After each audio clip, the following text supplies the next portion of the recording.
Yes, sir. So, I mean, I seen 2012. You spoke about how you were taking a business school. You would go to LA recording school, and you would graduate in 2012. Yes, Do sir. you recommend more mixers and more people go to school for it like that?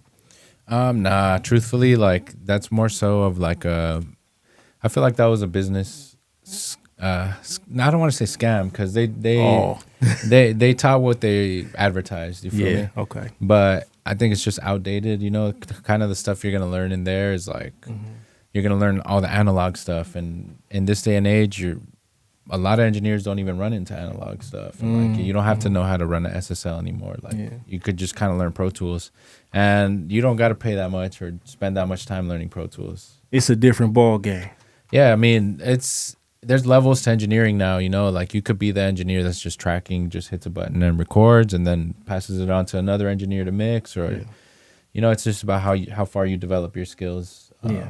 But I would say like you don't need to have a SSL to learn it anymore. Oh wow. Well, you know what? I learned it in today's time. Like, it's you should go to college, but you don't necessarily have to go to college in order to be like really successful. Because for a point in time, it was like you got to go to school to be successful. Nah, I feel you that. got to get your degree to be successful. So, No, man, if you're considering going to like music school, go to a regular college and do music shit on the side. I would say like as opposed to putting that money into like engineering music. school. Yeah. Like Yeah. you first of all, I feel like you'd make better connections at a regular college. Like yeah, I'd say I'm not saying fuck school or college or nothing like that, but I wouldn't say it's engineering school or production school is worth the investment. I mean, Yeah. that's why I've like kind of developed my I've developed like some music production workshops and stuff like that. Cause it's like all this stuff you really need to know to get the ball rolling is like it could be condensed into a couple of months. Yeah. It don't have to cost $40,000-$50,000 to learn it. You know Yeah, what I'm saying? real simple, real simple. Well, that's good, because we got people like you to do things like that. You know what I'm saying? But that comes with you learning the game because, hey, when you do learn the game, you can put together a seminar like that and people looking up at you like you the next Jay-Z already. You know what I'm saying? So, man, shout out to that, man. Now, we got to talk about Al Schmidt, one of the Schmidt's a few legend. people I look up to. Yeah, facts. Speak on Al Schmidt, man. What Al- makes him so legendary? Al Schmidt is just, bro. He's such an important engineer, bro. He's helmed so many like recorded mix, so many important things, and like he's been the main engineer over at, or he was the main engineer over at Capitol. Just the wealth of knowledge that guy has and the ideas he developed. I mean, he's the only audio engineer in history to have like a star on the Walk of Fame, and I mean his career was like. I want to say like 80, probably like 60, 70-year career. And Longevity. yeah, he was doing Frank Sinatra stuff, you know, like that type of stuff. Up until today, he still did like the most pristine work. I don't know if you know, there's like some very famous recording studios at Capitol Records, like in those towers. And yeah, like he's had all those things and implemented them and done so many things that what we do on our computers now are like a lot of times like modeled after some of the stuff that he built in real life. Wow, legendary. Left a footprint. Left a footprint, yeah. Capitol Records, I want to make it into there one day. You know what I'm saying? I don't know how I'm going to get up in Yeah. there, but I hope I can walk into the building and be meaningful to Capitol Records one day. You know what I'm feel saying? that, I think man. it's just all a part of like the Hollywood scene. Like when you think of Hollywood, at least when I think of Hollywood, I think of that building, Capitol Records, man. It's iconic. Yeah, It's iconic. facts, bro. Facts, bro. I even like I be looking into a lot of stuff like older pictures of LA. You got Instagrams that are dedicated to like the old school stuff, and I was like even looking at how the building was made and stuff like that. So Yeah, man, shout iconic. out to Capitol Records, man. Yeah, bro, there's some things in that building that are like I don't know if you're familiar with like what a reverb is and stuff like that. I've heard of that stuff. I've heard Okay. of that stuff. Well, there's like physical things built in that building that like no other studio has, like where there's microphones and stuff. Like that building is historic, iconic, Word. like for sure. And Al Schmidt was a big part of that. That's crazy, man. Shout out to Al Smith. See, that's you want to leave that blueprint in life, bro. You know what I'm saying? Like having that impact far after you are dead and gone. You feel what I'm saying? Like your purpose in life, man. It's a beautiful situation, but at the same time, you got to be committed to it. You got to do it. Had Al Schmidt not did what he did, We wouldn't know who he is. Yeah, for sure. Al Schmidt had to clean a bathroom for sure at one point. You feel Come me? on now. Like that's a You fact. can't skip the step. Nah, you You can't. can't skip the step, man. You got to go through it. Now, 2016, this was the end of an era. No longer working from home. Facts. And this was getting set up at the compound. And is this where you would meet the great Cali Shishadi and the homie Big Swift? Yeah, bro. So it was, slightly before we moved over to compound, actually. Yeah, 2016 was around I want to say 2014 to. I've had like a lot of stages of having like studios and like places to work on my own projects and stuff. Okay. But I want to say like 2004, 13 to like 16 was when I was like, you know what, I'm gonna just run it up in my bedroom type shit. Yeah. And I kind of converted, rather than having a bedroom, I didn't have like a bed and shit. I had a futon, and like I had converted, rather than put a TV up, I bought monitors or whatever the case may be, and I turned my closet into a booth. And yeah, in 2016 was like when I gained enough like momentum to be able to like leave the bedroom type shit. And Hey, that's where it starts. How many, I always use this example. Apple in a garage, Facts. Amazon, I think Amazon was in a garage too. But you like it starts small, but you got to start small before you can go big, and like you said, you had to transform that into a studio. You made that what you needed it to be in order to get the job done. Facts. So you always got to shout out and clap it up to that, man. You got to trust the process. That right there is all a part of the process. And had you not started that, you wouldn't be here. It's all like you said earlier, man. You can't skip steps, and it's like you can't expect to. If it's like today, you're like, I want to do music, and tomorrow I put you in a room with Dr. Dre, you're not gonna know what to do. Not gonna know how to handle it. You're not gonna know nothing. You're not gonna know what each button does. But like, had I not gone through that process of like, all right, let's start with just a laptop and just this, whatever, like all that knowledge builds over time. Facts. Yeah. And see, and that's, when people say like, I trust the process, like that's the process, bro. The process is figuring it out when you don't know what the hell is going on. You feel what I'm saying? The process is asking the questions. The process is building the relationships in order to get there. And, like I said, we live in a time where it's just instant gratification. You feel what I'm saying? Yeah. Instant gratification. I want to get there today. I want to make a song with him today, but you got to take the steps in order to get there so that you can handle what it really takes to be there. You feel me? Exactly. Yeah. Like I said earlier, it's the same thing when you say trust the process. I kind of like to word it more so it's like trust in the fact that the energy you put into something is going to return. Facts. You put your energy into something positive, like that positive energy returns. You put it into something negative or wasteful, like that same energy is going to return to you. That's a fact, man. That's a fact. Like they say, you get out of it what you put into it. Yeah, that's all. I personally, I have like weird hippie beliefs and stuff, but I think we're all, energy, and yeah, we just got to find ways to like transmit that energy between each other and learn how to like. Why do you consider the hippie energy weird though?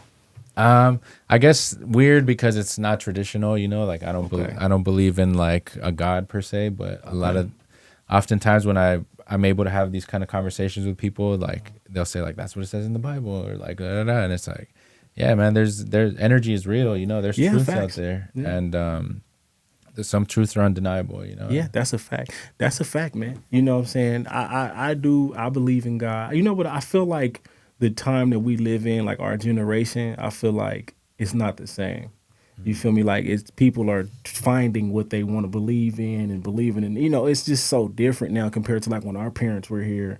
Like I was just born on straight Christianity. Mm-hmm. Anything outside of that just wasn't good. You know what I'm saying? From what I understood. But that in this day and age, we have access to be more of who we want to be, whether we want to go to school or we want to work a job. That's just where we are in this time in life. Mm-hmm. You know what I'm saying? So, man, shout out to that, man. Be you. Now, the Z Room. Wait. First of all, we gotta get back into Cali. Shout out to Cali. Shout out Cali. Speak on the relationship with Cali and Big Swift. Yeah, so Cali and Big Swift were one of the last few clients that I would take over into like when I had the bedroom set up. Yeah. One of the few, Yeah. And Cali's an incredibly hardworking person, Facts. He knows how to get to where he wants to go. Facts. Right? And so at the time he was doing the same thing, trying to find artists to manage and stuff like that. And through a mutual friend, he got recommended to come work with me over at my spot. That's where I met Swift. Swift was the artist. He was looking for like an Homie engineer. Big Swift. Yeah. Shout out to homie Big Swift. And that's kind of where the relationship started. Like, okay, you got an artist. We're from the same area. Like, I'm right here down the street from where you guys are from, et cetera, et cetera. And just building that relationship. Like, I think at the time too, I was like probably taking shit way too serious. At that time, like I had just left my like major labels and situations and stuff, and I was starting to look for those people that were really putting in work. You feel me? Especially in that time frame, like there wasn't as many artists, there wasn't as many people. Especially Swift was like 15 or 16. On me, young Swift. yeah, facts. I don't know, maybe he was a little bit older, but just to see someone that's like out here really trying to do it, I was like, okay, I want to work with these guys. And then Cali got into a situation with someone to where they brought him on to help manage like a I don't know, like a studio space per se. And so he was put in a position to like be in charge of picking people to work with and hire, and et cetera, et cetera. And he liked the way I work, so he had called me to go consult with him and kind of see what they had going on over there. And that's what helped to like build the bridge to get me able to get out of the bedroom type. That's truth. Yeah, the situation. Relationships, bro. Yeah, facts. Yeah. Relationships. One thing I learned is that relationships are extremely important. Facts. And I think I'm not the best relationship builder. Honestly, I think I'm not. Like, it's something I know that I have to work on.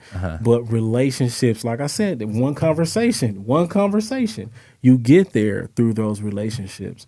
So how important have you realized building relationships has been to your success? I used to tell artists, like, you might have a better success pursuing a political science degree in the music industry, like, wow, because it everything is like relationships and politics and shit like that. Yeah, and like everybody needs help. You know, we all need each other. You feel me? And it's just about putting yourself out there enough to run into other people that are putting themselves out there, whose vision aligns with your vision, et cetera, et cetera. Yeah, that's a fact, man. Relationships are like key, bro. Like, for real. I swear, one conversation, I'm gonna keep saying that because it's really true. Like, one conversation will change everything, and that comes from the relationships. Yeah, and to touch on like what you're saying, like oftentimes we expect that instant gratification. Like, facts. There's been so many times where I had a conversation today, and then like next year someone calls me like, yo, like, remember that one time you still? That's when it happened. Exactly. On me, bro. It happened 3-4 months down the line. But you know what? It's very common. You always hear about that. Yeah, I talked to that dude in 2001, and he called me in 2003 and was like, I got this going. I need you to pull up. Facts. And that changed everything. But also, along with that, it doesn't just happen because you had that conversation and you did nothing in between. You grinding the whole entire time. So now they see that you're worthy of this situation now. You know what I'm saying? Now it matches up and it makes sense. You feel what I'm saying? Yeah, and that's why I like to put in those terms of like energy, because maybe you're not putting the energy of like trying to talk to this person for a year, right? But you're putting energy into your craft, into what you want to progress in. And like, although maybe you spent the year building this over here, when that guy calls, that energy translates to that. Facts. You know what I'm saying? They can trust you because a lot of the time, man, that's somebody's name. They vouching for you. That's their reputation. They vouching for you. Like, literally, bro. Yeah. Facts. They are vouching for you, bro. So it's like, it's important that you keep grinding. You know, one thing people got to trust is that you're going to put in the work. If they don't trust you're not going to put in the work, then they're probably not going to give you that opportunity. Yeah, facts. You gotta live up to it. Facts. You gotta live up to it. That's a fact. And like, have you ever been in a situation, because like one of the common things is like overthinking about interaction with somebody. Like, you know, I might run into somebody and be like, dang, did I just do something weird? Did I say something stupid? How did I look? You feel what I'm saying? Have you ever went through that before? Like, damn, I might have blew it because of what I did right there. I did that a lot in the beginning of my career, because like, okay, so like I said, first internship was with Rodney, and at the time we were working a lot with Justin Bieber. We did we did a lot of the Believe album. We were doing a lot of stuff for American Idol. We were doing a lot of stuff for Glee, and apart from that, everything else that everything Rodney does is major. So in those times, like, yeah, I definitely felt that. You know? I definitely felt that. Like, damn, I don't want to overstep my boundaries. And just seeing seeing how dispensable, like, that's one of the things that kind of pushed me away from the major industries. But just seeing how certain people are dispensable and stuff like that, like, definitely made me conscious and weary of that. Well, you know, we are all replaceable. Yeah. We are all replaceable. Yeah, that's a fact. And that is the humbling thing about it. You know what I'm saying? Like, you got, hey, man, some people are just confident and that's just who they are. More power to you. But I always feel like I like to be real. Like, all right, look, bro, you know, especially in this industry, how many people want to be in your shoes right now? How many people would give everything to be in the same room with Justin Bieber right now? I feel You know what I'm saying? So you got to understand, yeah, you are replaceable, but at the same time, you're very special. No, facts. And to add to your point, like, we're all replaceable. Facts. Even Justin Bieber. Yeah, facts. Even Rodney. Even like whoever it is. Like, and yeah, it's important to keep that in mind. Is like, as much as in our head we might see somebody and be like, oh, did I make a fool? Like, it don't matter, bro. Yeah, like, facts. That person is just like you. Like, they're probably thinking the same thing. Like, facts. Did I make a weird impression on that person, or whatever the case would be? Like, and even if you did make a weird impression, like, fuck it, bro. Most of the time, but most of the time it's in your head. Yeah, most of the time it's just in your head. Like, you thinking about the fact that you breathed wrong. That's a problem. I shouldn't even looked over there. Why did I do that? But you know, it's a beautiful thing because you continue to experience it and you get more comfortable. You know what I'm saying? And at the same time, somebody may look at you like that, like, dang, did I just do something weird in front of them? Did I do something crazy? But, you know, man, shout out to that. Now, I want to ask you, man, you know, if we go through a lot of humbling experiences, what's a humbling experience that something that you probably like, you're like, I'll never forget that?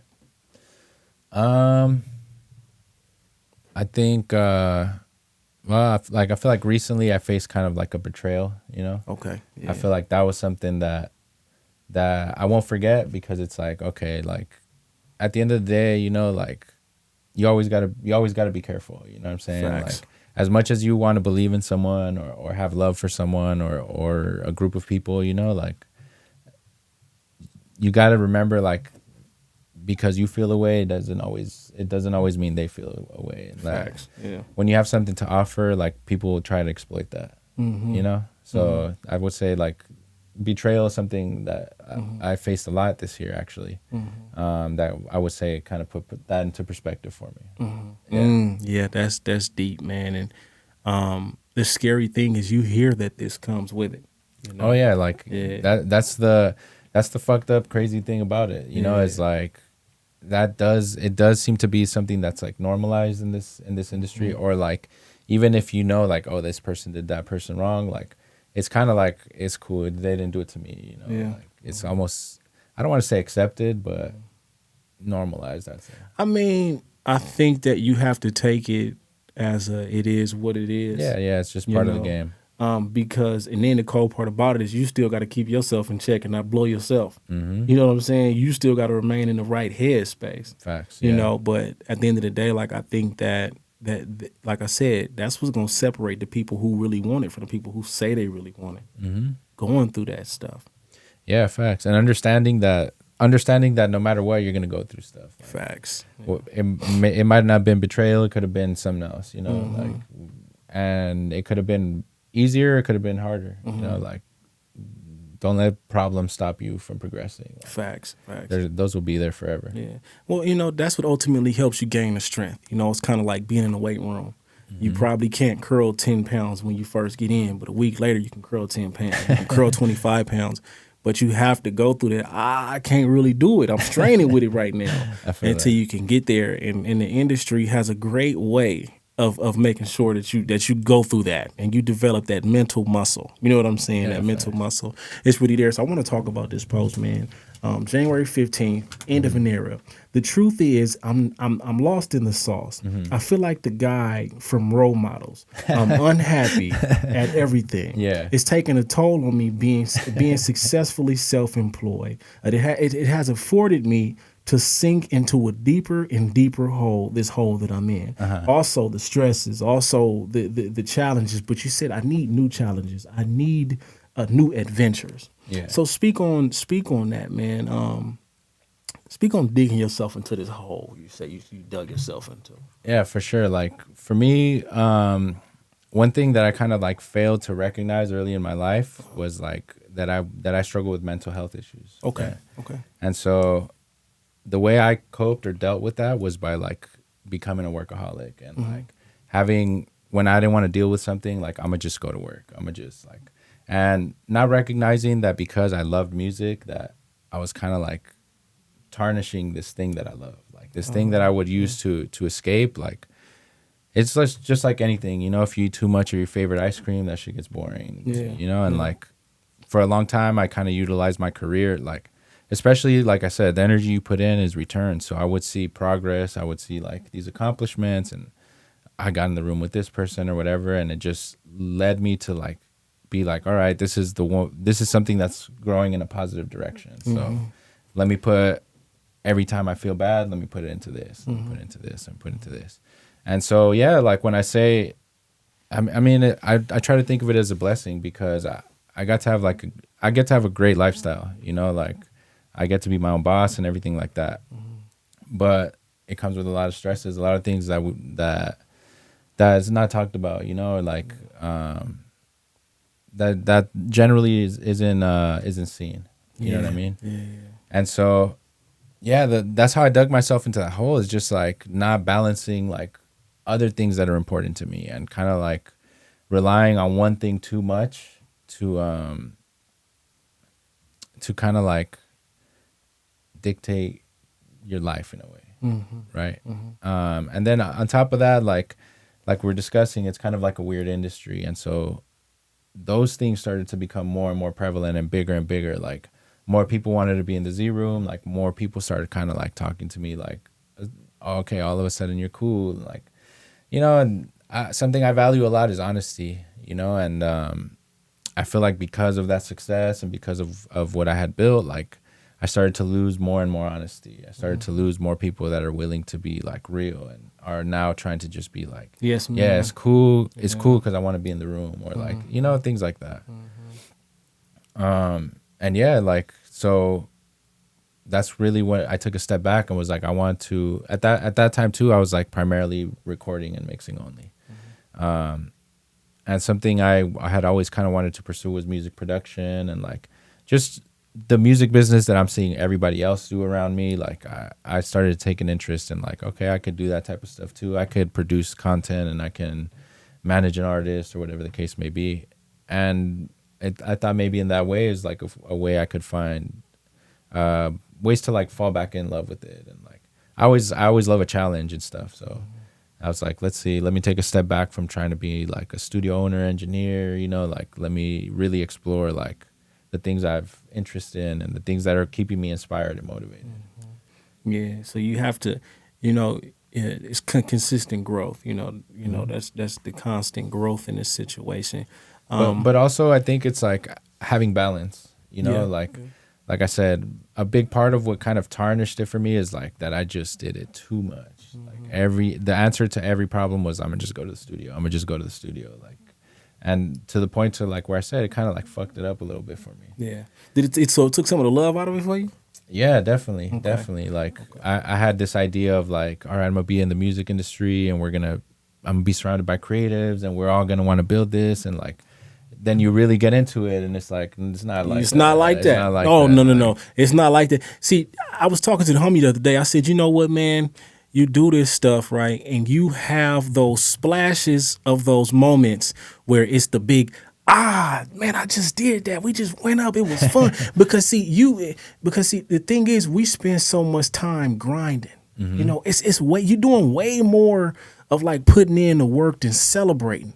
Because you know why? If you stop working, then you stop the progress. So you're putting in way more of the time celebrating. You putting in way more time being by yourself.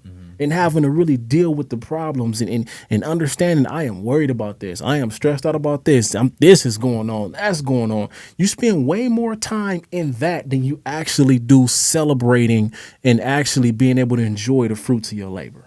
Facts. And that's the way the picture is painted here, though. On social media, we always seeing the rappers in the club. We always seeing them with the girls. They throwing the money. They driving in the fancy car. But we don't see when they was in that studio how they cried. Facts. Or how Facts. or how they're stressed out about what's going on in their life, but they don't really have nobody to talk to. Yeah, man, that's real. That's super real. Everyone goes through shit. That's a fact, bro. And you know, I believe that we all have a cost to pay. Oh yeah, We all got a cost to pay, bro. Rather you are going to be the person that's grinding, but you broke. You know what I'm saying? Or rather you going through a situation, maybe you're getting taken advantage of, whatever the case may be. Hopefully that's not it. We all have some type of cost to pay to be here. No, yeah, facts, and all those things are just learning curves. Facts. All things like that. Yeah. Nobody's gonna willingly walk into a harmful situation, you know, and like every time you do, it's like you learn, like, oh, it happened because of this, or I moved this way or that way, and it led to this, or whatever the case may be. It teaches you how to approach the situation. Yeah, exactly. Like one of the things I'm going through, I have to figure out how to make my living in the industry. You know what I'm saying? And I'm doing stuff for free. You know, of course, you got to do things for free. But it's like you have to be able to stand on your own too at some point and be like, look, I can't do it. You know, I have to charge. I have to do this, and that can be very uncomfortable because it can be because you think about, like, at least I would think about like losing the opportunity because of that.